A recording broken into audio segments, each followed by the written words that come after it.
ஆண்டவருடைய நாம மகிம்படுவதாக. உங்கள் யாவருக்கும் ஆண்டவராக இயேசு கிறிஸ்துவின் நாமத்தினாலே என் அன்பின் வாழ்த்துக்களை சொல்லிக்கொள்ள ஆசைப்படுகிறேன். கர்த்தர் நல்லவரா இருக்கிறார். அருமையானவர்களே, இந்த நாளில் கூட நல்லது ஒரு பாடத்தை கற்றுக்கொள்ள பிதாவாகி தேவன் நமக்கு உதவி செய்வாராக.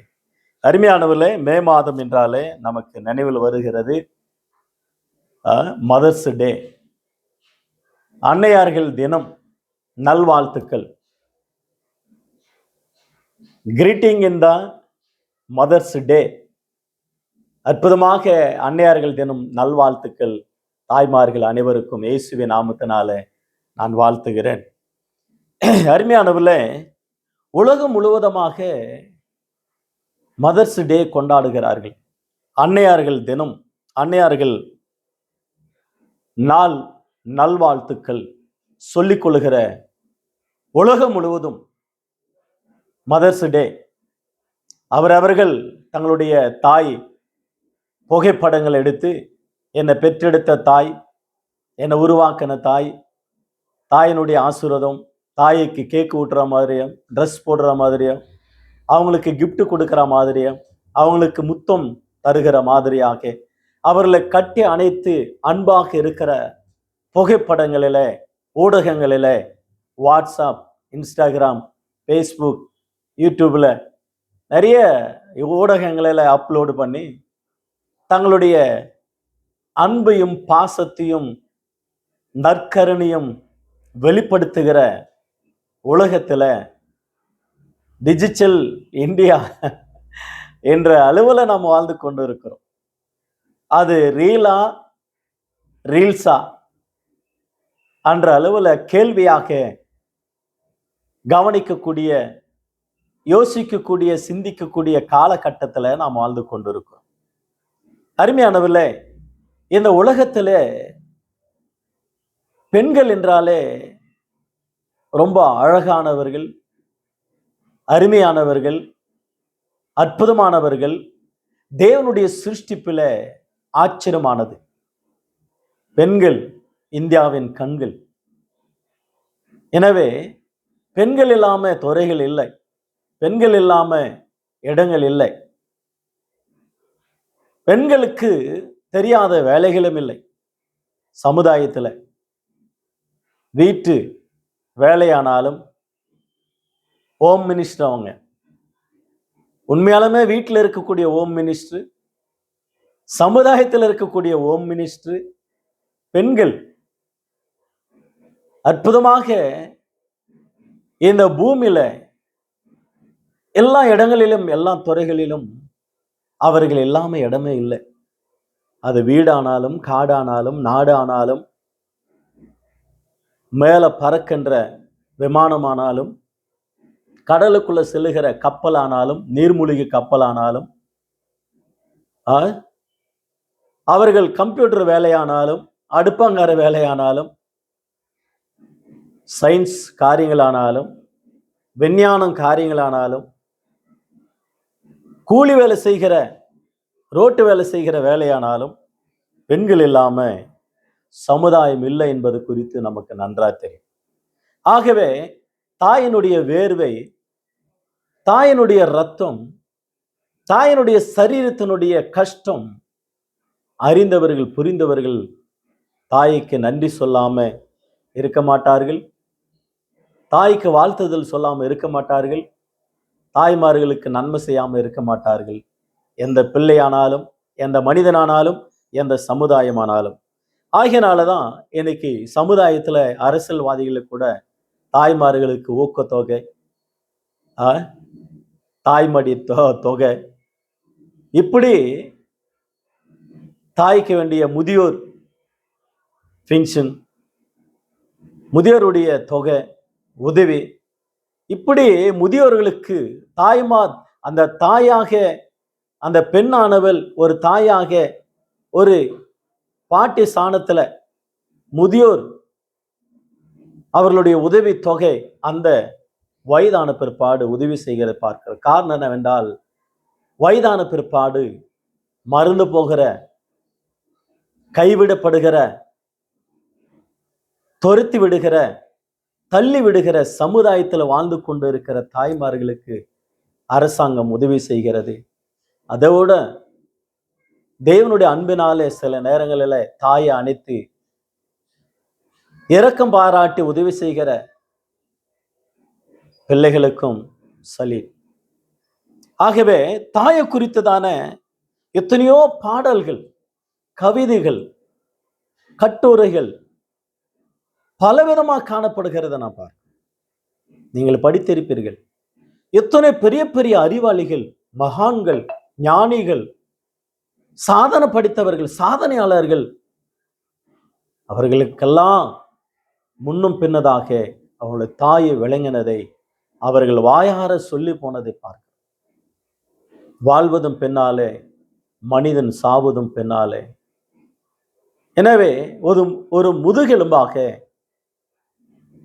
ஒரு அற்புதமாக, ஒரு வழிகாட்டியாக, பாடமாக, பள்ளிக்கூடமாக, கோயிலாக, தெய்வமாக இந்த உலகத்தில் ஆண்டவர் வைத்த ஒரு ஜன்மம் என்றால் அது தாயே என்று சொல்ல இருக்க இயலாது. எனவே சொர்க்கம் என்பது தாயின் காலடியில் இருக்கிறது. என் வாழ்க்கையில் நான் கற்ற மிகப்பெரிய பாடங்கள் என் தாயிடத்தில் தான். என்னுடைய எல்லாம் சாதனைகளுக்கும் காரணம் என் தாய் தான். தாயின் அன்பை விட உயர்ந்தது உலகில் எதுவும் இல்லை. அம்மாவின் அன்பு, தியாகம், குழந்தையின் வெற்றிக்கான காரணம் முதல் விதை. ஒரு குழந்தையின் முதல் ஆசிரியர் தாய் தான். பெற்ற தாய்க்கு ஒப்பாக உலகில் எதுவுமே இல்லை. பொதுவான அன்பு, இரக்கம், தயவு, பாசம், பண்பு புனிதமானது அது தாயின் அன்புதான். வார்த்தைகள் இல்லாமல் பேசினேன், கண்கள் இல்லாமல் பார்த்தேன், தாயின் சத்தம் கேட்டேன், கவலை இல்லாமல் வாழ்ந்தேன், என் தாயின் கருவையில் அமைதியாக இருந்தேன். இவைகள் எல்லாம் சொன்னவர்கள் பெரிய பெரிய மனிதர்கள், மகான்கள், ஞானிகள், அறிவாளிகள். தாய்தான் இந்த உலகத்துல சிறந்த. மிருகங்களை பாருங்க, வீட்டாண்ட இருக்கிற நாயானாலும், கோழி ஆனாலும், மாடு ஆனாலும், ஆடு ஆனாலும் தன்னுடைய பிள்ளைகளை பாதுகாப்பதற்காக நம்மை முட்டி கொன்று கூட விடும், கடித்து கொதறிவிடும். பன்றி ஆனாலும், சிங்கமானாலும், எலி ஆனாலும், புலி ஆனாலும், யானை, ஒட்டகங்கள், காட்டில் இருக்கிற மிருகங்கள், நாட்டில் இருக்கிற மிருகங்கள், தண்ணிக்குள்ள வாழுகிற மிருகங்கள், மச்சங்கள், இவைகள் எல்லாமே பறக்கக்கூடியவைகள். இவைகள் எல்லாமே தாம் பிள்ளைகளுக்காக மற்றவர்கள் உயிர் எடுப்பதற்கும் ரெடியா இருக்கும். ஏனென்றால் தாய் பாசம். தான் பிள்ளைக்காக. நாட்டிலும் காட்டிலும் வாழுகிற மிருகங்கள், பறவைகள், இவைகள் எல்லாம் ஃபியூச்சர்ல தங்களை காப்பாற்றுன்னு நினைக்காதீங்க. அதை வளர்த்து விடும், அவ்வளவுதான். அதுக்காகவே தங்க வாழ்க்கையை தியாகம் பண்ணுதுன்னா, நம்முடைய வாழ்க்கையில ஃபியூச்சர்ல நம்ம பெற்றெடுத்த தாய் தகப்பனுக்கும் நீங்கள் கனம் பண்ண வேண்டும் என்று வேதம் சொல்லுகிறது. உன் தாயும் தகப்பனையும் கனம் பண்ணுவாயாக என்று வேதம் சொல்லுகிறது. உன் தாயின் தகப்பனை கைவிடாயாக என்று வேதம் சொல்லுகிறது. அற்புதமாக உலகம் முழுவதும் இருக்கிற தாய்மார்களுக்காக நடி செலுத்த வேண்டும். அதோடு கூட சில தாய்மார்கள் சொல்லாம இருக்க இயலாது. ஆவதும் பெண்ணாலே, அழிவதும் பெண்ணால் என்ற வண்ணமாக குடும்பங்களை பிரிக்கிறவர்களும், கணவன்மார்களை கொலை செய்கிறவர்களும், சமுதாயத்தில் கொலைக்காரர்களாக நியமிக்கப்பட்டவர்களும், கொலையாளிகளாக, கள்ளர்களாக, திருடர்களாக, பொய்க்காரர்களாக, புரட்டுக்காரர்களாக குடும்பங்களையும் சமுதாயத்தை கெடுத்து குட்டி செவராக்கி பலவிதமான வியாதிகளையும் பலவிதமான கொலைகளையும் குற்றங்களையும் செய்து சிறைச்சாலையில் இருக்கிற குற்றவாளிகள் தாய்மார்களும் உண்டு. அவர்களுக்கு ஒரு சல்யூட் தான். காரணம் என்னவென்றால், தான் கணவனுக்காக, தான் பிள்ளைகளுக்காக, தான் பெற்றோருக்காக, தனக்காக, தான் குடும்பத்துக்காக ஏதோ ஒரு வகையில தவறு செய்து குற்றவாளிகளாக அகப்பட்டு சமுதாயத்துல சீரழிந்து சீர்கெட்டு போய் இப்பொழுது குற்றவாளிகளாக கூண்டில் நிற்கிற தாய்மார்கள். அவர்கள் ஏதோ ஒரு பின்னணியில ஏதோ ஒரு சாதனை படைக்க போய் வேதனையில அடைந்த தாய்மார்கள், அவர்களுக்கும் வாழ்த்துக்கள். பட் அவர்கள் குற்றவாளிகளாக இராதபடிக்கு ஆண்டவராக இயேசு சொன்ன ஒரு வார்த்தை, இனி பாவம் செய்யாத, நானும் உன்னை ஆக்கினைக்குள்ளா தீர்க்கவில்லை, இனி பாவம் செய்யாது என்று சொல்லிக் கொடுத்தார். சமுதாயத்தில் தாய்மார்களை நேசித்தார். சமாரியா பெண்ணை நேசித்தார். உபச்சாரத்துல கையும் களவுமாக பிடிக்கப்பட்ட பெண்ணை நேசித்தார். பாவியான பெண்மணி அம்மா என்று அழைத்தார். இனி பாவம் செய்யாது என்று அழைத்தார். அவர்களுக்கு முதலிடம் கொடுத்தார். அவர்களோடு கூட ஊழியம் செய்தார். அவர்களை ஆதரித்தார். நம்முடைய ஆண்டவராக இயேசு கிறிஸ்துவானது. எனவே அருமையான கர்த்தருடைய பிள்ளை, நம்முடைய வாழ்க்கையில இயேசு கிறிஸ்து உயிர் தெழுந்த பிற்பாடு மத்தேயு 28ஆம் அதிகாரம், மார்க் 16ஆம் அதிகாரம், லூக்கா 24ஆம் அதிகாரம், யோவான் 20ஆம் அதிகாரத்துல கடைசி அதிகாரங்களில ஒவ்வொரு வார்த்தை படிக்கும் பொழுது அவர் உயிர் தெழுந்த பிற்பாடு மகதலேனா மரியாளுக்கும் மற்ற பெண்களுக்கும் தரிசனமானார். முதல் அவர்களை வாழ்க என்று வாழ்த்தினார். வாழ்க என்று வாழ்த்தினார். தன்னை பெற்றெடுத்த தாய் மரியாளை கூட காபிரியேல் தூதன் வாழ்க, கிருபை பெற்றவளே தேவனிடத்துல வாழ்க என்று வாழ்த்தினார். இந்த வாழ்த்துதல் எப்படி இருக்கும் என்று அமைதியாக காத்திருந்தார்கள் அந்த தாய். எனவே ஒரு பெண்மணி வாழ்த்துவது ரொம்ப கடினம். லூக்கா 1ஆம் அதிகாரம் 39, 40, 41 வாசிக்கிறோம். தாய், இயேசுவை பெற்றெடுத்த தாய் வயதான சகரியா மனைவியாகிய எலிசபெத்தை வாழ்த்துகிறதை பார்க்கிறோம். அந்த வாழ்த்துதல் ஆச்சரியமானதா இருந்தது உலகத்திலே. எனவே ஒரு தாய் எப்படி இருக்க வேண்டும், எப்படி இருக்கக்கூடாது என்பது குறித்து ஒரு 2-3 காரியங்கள் வாசித்து நம்ம ஜெபிக்கலாம். கர்த்தர் நமக்கு உதவி செய்வாராக. சமுதாயத்துல தாயாக இருக்கிற, பெண்ணாக இருக்கிற, மனைவியா இருக்கிற, பாட்டியா இருக்கிற, சிறு பெண்ணா இருக்கிற, கன்னிகையா இருக்கிற அத்தனையும் இந்த மதர்ஸ் டே அவங்களுக்கு வாழ்த்துக்கள், அன்னையார்கள் தினம் வாழ்த்துக்கள் என்று கூட சொல்லலாம். 2 நாளாகமும் புஸ்தகம், 2 Chronicles 2 நாளாகமும் 24ஆம் அதிகாரம் 1 முதல் 4 வசனங்களில அத்தாலியாள், அகசிய ராஜாவின் தாயே அத்தாலியாள் என்ன செய்கிறாள், தன் மகனை எப்படி வளர்த்தாள் என்பது குறித்து ஆல்ரெடி எத்தனையோ பாகங்களில, எத்தனையோ பிரசங்கங்களில நீங்கள் கேட்டிருப்பீங்கள், பைபிளை படித்திருப்பீர்கள். ஒரு தாய் தன் மகனை எப்படி வளர்த்தாள் என்பது குறித்து பாருங்க. பெருக்கையில எந்த பிள்ளையும் நல்ல பிள்ளை தான், அதை அன்னை வளர்ப்பில இருக்கிறது. அது நல்லதா கெட்டதா, தீயதா கெட்டதா என்று ஒரு வாசகம் உண்டு, பாடலும் உண்டு. எனவே தொட்டில் பழக்கம் சுடுகார் வரைன்னு சொல்லுவாங்க.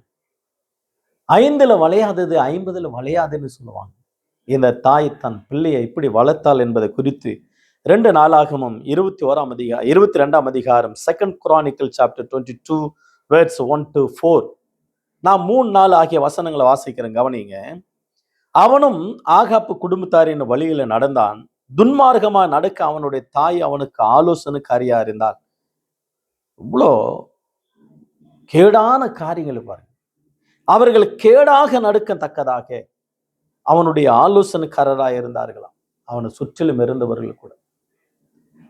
அந்த அத்தாலியாள் தன்னுடைய மகனை கேடாக நடக்க, துன்மார்க்கமா நடக்க அவனுடைய தாய் அவனுக்கு ஆலோசனைக்காரியா இருந்தார். கொலை செய்யணுமா தாய், உபச்சாரம் பண்ணணுமா தாய், திருடணுமா தாய், அடிக்கணுமா தாய். சில தாய்மார்கள் பிள்ளைங்களை வளர்ப்பாரு பாருங்க, ரவுடிங்களை போல வளர்ப்பாங்க, கேடிங்களை போல வளர்ப்பாங்க. தான் பையனோட சொன்னா போ, அடிச்சுட்டு வாடானா அடிச்சுட்டு வருவான், கொலை பண்ணிட்டு வாடானா கொலை பண்ணிட்டு வருவான், அவளை தூக்கிட்டு வந்து கெடுத்துட்டு வாடானா கெடுத்துட்டு வருவான் பாருங்க. அந்த அளவுல அந்த தாய் உருவாக்குவான். சொந்தக்காரன்ட்ட பேசாத, பந்தக்காரன் பேசாத, நண்பனாண்ட பேசாத, அங்க போவாதன்னா போவாத, அவங்கள அடின்னா அடி. பணம் கொடுப்பாங்க பாருங்க, சினிமா பார்க்கறதுக்கு, சுத்தி பார்க்கறதுக்கு, வண்டி, புது வண்டி வாங்கி கொடுத்து, ஊர் சுத்துறதுக்கு, உலகம் சுத்துறதுக்கு, பெண்களோடு கூட ஜாலியா இருப்பதற்கு, வேசித்தனம், உபச்சாரம், வெளிநாடுகளில் உள்நாடுகளிலும் போய் தண்ணி அடிச்சு ஜாலியா இருன்னு சொல்லி தான் மகனை ஒரு கொலைக்காரனாக, குடிகாரனாக, ஒரு கள்ளனாக உருவாக்குகிற தாய்மார்கள் உலகத்தில் இல்லையா? எத்தனை பேர்கள். ஆதாயம் வந்தா போதும், லாபம் வந்தா போதும், தான் சுகமா இருந்தா போதும், கோடீஸ்வரன் ஆயிட்டா போதும், தான் தாய் தான் பிள்ளைகளை வளர்க்கிற வளர்ப்பு எப்படி இருக்கு? உங்க பிள்ளைகளை எப்படி வளர்க்கிறீங்க? உங்க பிள்ளைகளை எப்படி வளர்ப்பீங்க? இன்னைக்கு எத்தனையோ பேர்கள் பாம்பேயில் தாஜ்மஹால் அதுக்கு பாம்பு வைத்து அந்த தீவிரவாதிகளை பார்த்து கசாப்புன்றதான ஒரு மனிதனை உயிரோடு பிடித்தார்கள். அந்த தீவிரவாதி தன்னுடைய தாயை அவர்கள் பிறந்த நாட்டிலிருந்து செய்தி மூலமாக பார்த்து 12, 13, 14 வயதுல காணாம போன என்னுடைய மகன் இப்பொழுது 45, 50 வயதுல தீவிரவாதி கூட்டத்துல சிக்கி கொண்டு அவன் தூக்கிலிடப்பட்டான். நம் நாட்டில் ஊடகம் மூலமாக தாய் அறிந்து கொண்டார், என்னுடைய மகன் இப்படி ஒரு துன்மார்கனா வளர்ந்தானே. தாயினுடைய கர்ப்பம் கலங்கினது, தத்தளித்தான். எத்தனை பேர்கள் இந்த உலகத்துல கொலையாளிகளாக, குற்றவாளிகளாக, ஒரு வீரப்பனாக, ஒரு சதாம் ஹுசேனாக, எத்தனையோ தீவிரவாதிகள் உலகத்துல கொலைக்காரர்களா, கொலை பண்ணுகிறவளா, கள்ளக்காரர்களா, எத்தனை விதமாக இந்த அமெரிக்கா தேசத்துல கூட பாருங்க, அற்புதமாக ஒரு மனிதன் பெரிய பெரிய ஆட்களை வைத்து பிசினஸ் பண்ணான். எபிஸ்டன் ஃபைல்ஸ் சொல்லிட்டு வந்து இல்லையா, ரொம்ப கொடுமையான காரம். பெண்களை கெடுத்து இருக்கிறான், சிறுவர்களை சமைத்து சாப்பிட்டு இருக்கிறான், சிறு பிள்ளைகளை நரபலியாக சாத்தானுக்கு பலியிட்டு இருக்கிறான். எத்தனையோ எம்பிக்கள், எம்எல்ஏக்கள், ஜனாதிபதிகள், ஆளுகை செய்கிற பிசினஸ் பெரிய பெரிய ஞானிகள் அவன் கையில சிக்கி கொண்டார்கள். பயங்கர கொடுமையான காரியங்கள். இவர்களெல்லாம் பெற்றெடுத்த தாய் தகப்பன்மார்கள் அவர்களுக்கு என்ன சொல்லி போதித்தார்கள்? இந்த உலகத்துல எத்தனையோ பரிசுத்தவான்கள் வாழ்ந்தார்கள், சாதனை படித்த பரிசுத்தவான்கள். ஒரு ஆபிரகாம் லிங்கன், ஒரு அப்துல் கலாம் ஐயா, ஒரு ராஜீவ் காந்தி, ஒரு மகாத்மா காந்தி, நேரு, எத்தனையோ உங்களுக்கு தெரியாத ஒன்றும் இல்லை. எத்தனையோ பெண்களை சொல்லலாம். இந்திரா காந்தி அம்மா, ஜெயலலிதா அம்மா, மம்தா பானர்ஜி,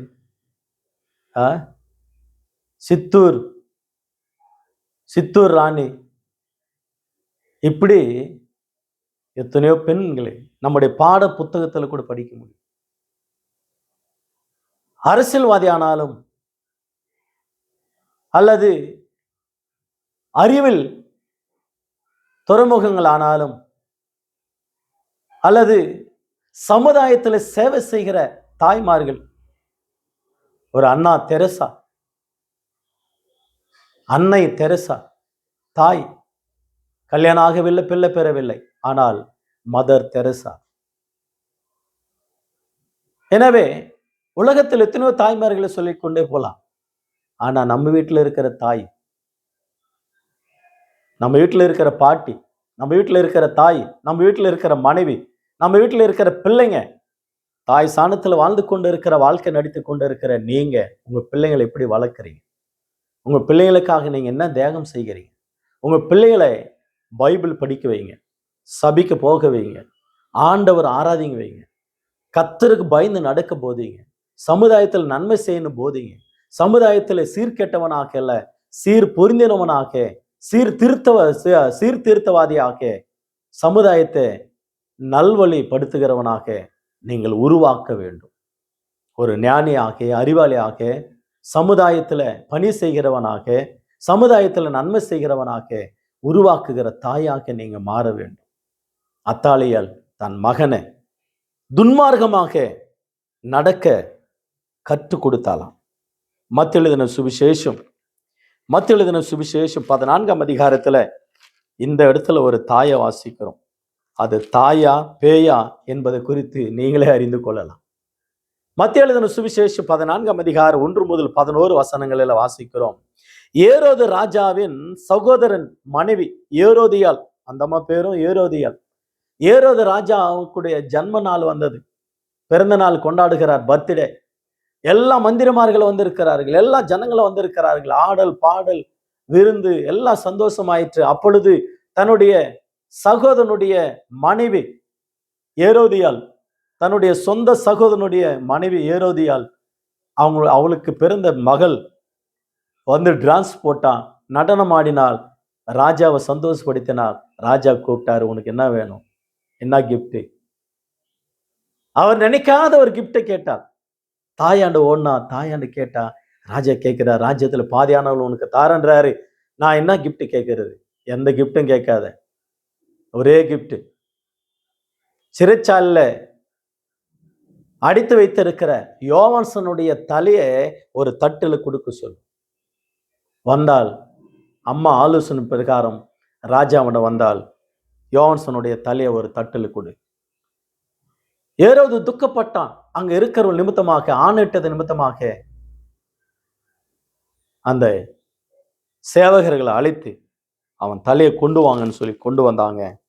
மத்திய 14ஆம் அதிகாரம் 8ஆம் வசனத்தில், அவள் தான் தாயினால் ஏவப்பட்டபடியே யோவான்சனுடைய தலையை இங்கே ஒரு தளத்துல எனக்கு தாரும் என்று கேட்டாள். அவனுடைய ஆள் அனுப்பி காவற்கூடத்தில் யோவானை சிறுசேதம் பண்ணி விட்டான். அவனுடைய சிறுசை ஒரு தளத்துல கொண்டு வந்து சிறு பெண்ணுக்கு கொடுத்தார்கள். அவள் அதை தான் தாயின் இடத்தில் கொண்டு போனாள். எப்படிப்பட்ட ஒரு தாய் பாருங்க. காரணம், ஏன் யோவான்சனுடைய தலை அடைக்க வேண்டும்? யோவான்சனானங்க நீதிமான், உத்தமன், தேவனுடைய பணியை செய்கிறவன். ஏரோது ராஜாவே, நீ தவறு செய்கிறாய், உன் சகோதரனுடைய மனைவியை நீ வைத்துக் கொண்டு இருக்கிறாய். ஏரோதியாலே உன் கணவனை நீ கொன்று போட்டு உன்னுடைய கணவனுடைய அண்ணனை வைத்துக் கொண்டு இருக்க, சகோதரனை வைத்துக் கொண்டு இருக்க. நீங்க செய்கிறது தவறு, இது நியாயம் அல்ல. நியாயாதிபதியா இருக்கிறவன் நியாயம் அல்ல. இந்த உலகத்தை ஆளுகிறவங்களை பாருங்க, 2 பொண்டாட்டி 3 பொண்டாட்டி 4 பொண்டாட்டி, இஷ்டமான ஹோட்டல்ல இஷ்டமான பெண்களாண்ட இஷ்டமான கள்ள தொடர்பு, கள்ள காரியங்கள், திருடு, பொய், பித்தலாட்டம், ஊழல்கள் உலகத்துல பெருகி கொண்டே போய்விட்டு. ஆனா உலகத்துக்கு நீதிமானாக உத்தமனாக காண்பிக்கிற மனிதர்கள், அது அரசாங்கத்தில் ஆனாலும் அரசியல்வாதிகள் ஆனாலும் அறிவாளிகள் ஆனாலும், உலகத்துல தவறு செய்கிறவன் மதிக்கப்படுகிறான், உண்மை உத்தமமா இருக்கிறவன் மெதிக்கப்படுகிறான். எனவே எனக்கு அருமையான கத்தோலிக்க பிள்ளைகள், நம்முடைய வாழ்க்கையில் மதர்ஸ் டே என்றால் மதர்ஸ் எப்படி வாழணும், அம்மாமார்கள் எப்படி நடக்கணும் தாம் பிள்ளைகளை. இந்த பெண்மணி, அநேக பெண்கள் தன்னுடைய மகள்களுக்கு வாழ கொடுக்கிற அந்த வீட்டில் நீங்க எப்படி வாழணும்? கணவனுக்கு ஒரு தாய்த்து கட்டிக்கோ,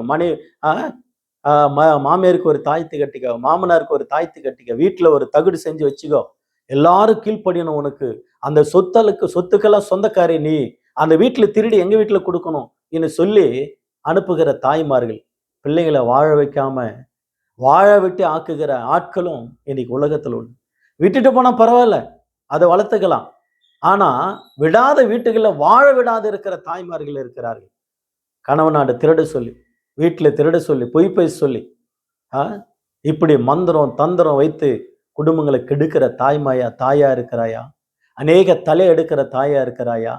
தலை உயர்ந்து நிற்கிற ஒரு தாயா இருக்கிறாயா? நீ எந்த விதத்தில் இருக்கிற? உன் மகளை வாழ விடு, உன் மகளுக்கு நல்ல ஆலோசனை சொல், நல்ல படிக்கவை, நல்ல பரிசுத்தமா இருக்க சொல். வாழற இடத்துல கீழ்ப்படிதல், ஆண்டவர் ஆராதிப்பதில் ஒரு ஒழுக்கம், நல்ல ஒழுக்கம், அந்த குடும்பத்துக்கு மானத்தை காப்பாற்றுகிற ஒரு மகளா இரு என்று சொல்லி ஆலோசனை சொல்லுங்க. இந்த மாதிரி தலை எடுக்கிற காரியங்கள் எல்லாம் சொல்லிக் கொடுக்காதீங்க என்பதை குறித்து, மறந்துவிடக் கூடாது என்பதை குறித்து அற்புதமாக நல்ல ஒரு பாடத்தை நாம் கற்றுக்கொள்கிறோம். 3ஆவதாக நீதிமொழிகள் புஸ்தகம் 31ஆம் அதிகாரம் 10 முதல் 31 வசனங்கள். அற்புதமான ஒரு புத்தகம். தன்னுடைய தாயை தான் மகனுக்கு சொல்லுகிற வார்த்தை பாருங்க, இந்த வார்த்தை வாசிக்கிறேன் பாருங்க. நீதிமொழிகள் 31 அதிகாரம் 1, 2, 3 ஆகிய வசனங்கள். ராஜாவாகிய லேமேயுவுக்கு அடுத்த வசனங்கள். அவன் தாய் அவனுக்கு போதித்து உபதேசமாவது, என் மகனே, என் கர்ப்பத்தின் குமாரனே, என் பொருத்தனைகள் புத்திரனே, ஸ்திரீகளுக்கு உன் பலனையும் ராஜாக்களுக்கு கெடுக்கும் காரியங்கள் உன் வழிகளையும் கூடாது. எவ்வளவு அருமையான ஒரு தாய். அந்த தாய் தாம் மகனுக்கு சொல்லுகிற அறிவுரை, ஆலோசனை. ஒரு பெண்மணி எப்படி இருப்பாள் என்று ஒரு பெண்மணிக்கு தான் தெரியும். ஒரு பெண்ணனுடைய இருதயத்தை குறித்து ஒரு மனிதன் அறிந்து கொள்ளவே இயலாது. ஒரு தாத்தா வயசானவர் கேட்ட, ஐயா உங்களுடைய மனைவி குறித்து என்ன சொல்றீங்க? அது கடல் என்று சொன்னார். பெண்மணியதை அறிந்தவன் யார்? அது கடலிலும் ஆழமானது என்று சொல்லி கூட ஒரு வாசகம் பாடல் உண்டு இல்லையா? எனவே அது புரியாது. 70-80 வயசு வாழக்கூடிய தாத்தா கேட்டா தெரியாதுன்னு சொல்லுவார். அந்த அளவுல அவங்களுடைய குணம், அவங்களுடைய ஆழமான ஆலோசனை. எனவே வார்த்தை சொல்லப்படுகிறது 1 முதல் 4 வசனங்கள தாய் சொல்லுகிற அறிவுரை. அதோடு கூட பாருங்க, வசனம் 12 வசனம், நீதிமொழிகள் 31:12. அவள் புருஷனுடைய இருதயம் அவளை நம்பும், அவள் சம்புத்து குறையாது. அவள் 12, அவள் உயிரோடு இருக்க நாளெல்லாம் அவனுக்கு தீமை அல்ல, நன்மையே செய்கிறார். ஒரு பெண்மணி தாம் பிள்ளைகளுக்கும் தான் குடும்பத்துக்கும் சமுதாயத்துக்கும் நன்மை தவிர தீமை செய்வதில்லை. தேவனுக்காக தங்கள் பிள்ளைகளை வளர்த்த தாய்மார்கள் எத்தனை பேர்கள்? ஒரு மோசே, ஒரு தீமோத்தேயு, ஒரு தீத்து, ஒரு சாலமோன், ஒரு ஈசாக்கு, ஒரு யாக்கோபு, ஒரு யோசுவா, ஒரு எரேமியா, யோவான் ஸ்நானகன், எத்தனை பேர்கள் ஆண்டவருக்காக வளர்த்தார்கள். நீங்க எப்படி வளர்க்கிறீங்க, நீங்க எப்படி வாழ்கிறீங்க என்பதை குறித்து நீங்களே சிந்திங்க. ஆகவே எனக்கு அருமையான கர்த்தருடைய பிள்ளை, நம்முடைய வாழ்க்கையில ஹாப்பி மதர்ஸ் டே. அன்னையார்கள் தினம் நல்வாழ்த்துக்கள். நல்ல தாயாக, சமுதாயத்தில் நல்ல பேர் எடுத்தவர்களாக, குடும்பத்தில் நல்ல ஒரு தாயாக, நல்ல ஒரு மனைவியாக, நல்ல ஒரு பாட்டியாக, சமுதாயத்திலும் சங்கத்திலும் சபையிலும் வீட்டிலும் நல்ல தாயாக வாழ்ந்து கொள்ள வேண்டும். உன் பிள்ளைகளுக்கு நல்ல புத்தி சொல். ஆண் பிள்ளையானாலும் பெண் பிள்ளையானாலும் வாழ்கிற இடத்துல, வாழ போன இடத்துல நீ இப்படிதான் வாழணும்னு சொல்லி கொடுங்க. அந்த குடும்பம் கட்டப்படும், உங்க குடும்பம் ஆசிரியக்கப்படும். குடும்பங்களை பிரிக்கிறது, குடும்பங்கள்ல குழப்பங்களை கொண்டு வருகிறது, குடும்பத்துல சண்டைகளை உண்டாக்குகிறது, குடும்பத்துல சண்டைகளை பிரிவினைகளை உண்டாக்கி கணவனும் மனைவியும் பிரிப்பது, கணவனும் மனைவிக்கும் உறவு இல்லாம செய்கிறது, சொந்த பந்தங்களை பிரிப்பது, சொந்த பந்தங்களுக்கு சண்டை உண்டாக்குகிறது. இதை செய்கிற பேயாக இருக்காத, நன்மை செய்கிற ஒரு தாயாக இரு. ஆகவே அன்னையார்கள் தினம் நல்வாழ்த்துக்கள் சொல்லிக்கொண்டு, சேஷதமாக இந்த சமுதாயத்துல ஒரு நல்ல தாயாக, ஒரு நல்ல ஒரு மனைவியாக, நல்ல ஒரு பெண்ணாக இந்த உலகத்துல சமுதாயத்துல நல்ல பேர் எடுத்து குடும்பங்களை கட்டி, புத்தியுள்ள ஸ்திரீ தான் வீட்டை கட்டுகிறாள், புத்தியில்லாத ஸ்திரியோ தான் கைகளால் தான் வீட்டை இடித்து போடுகிறான் சொல்லப்பட்ட வண்ணமாக இராதபடிக்கு புத்தியுள்ள மனைவியாக இருந்து சமுதாயத்தை கட்டுங்க, வீட்டை கட்டுங்க, உங்களை கட்டுங்க, உங்க குடும்பத்தை கட்டி காத்துக்குங்க. ஆண்டவர் உங்களை ஆசீர்வதிப்பாராக. கர்த்தருடைய நாமம் மகிமைப்படட்டும். பிதாவாகிய தேவன் தாமே இந்த வசனங்களை ஆசீர்வதிப்பாராக. இந்த வார்த்தைகள் மூலமாக அருமையாக உங்க குடும்பங்கள், சமுதாயத்தில் இருக்கிற அத்தனை பெண்மணிகளுக்கு, அத்தனை தாய்மார்களுக்கு என் அன்பான வாழ்த்துக்கள். அன்னையர்கள் தினம் வாழ்த்துக்கள். Happy mother's day. கர்த்தர் உங்களை ஆசீர்வதிப்பாராக. God bless you all. God bless you.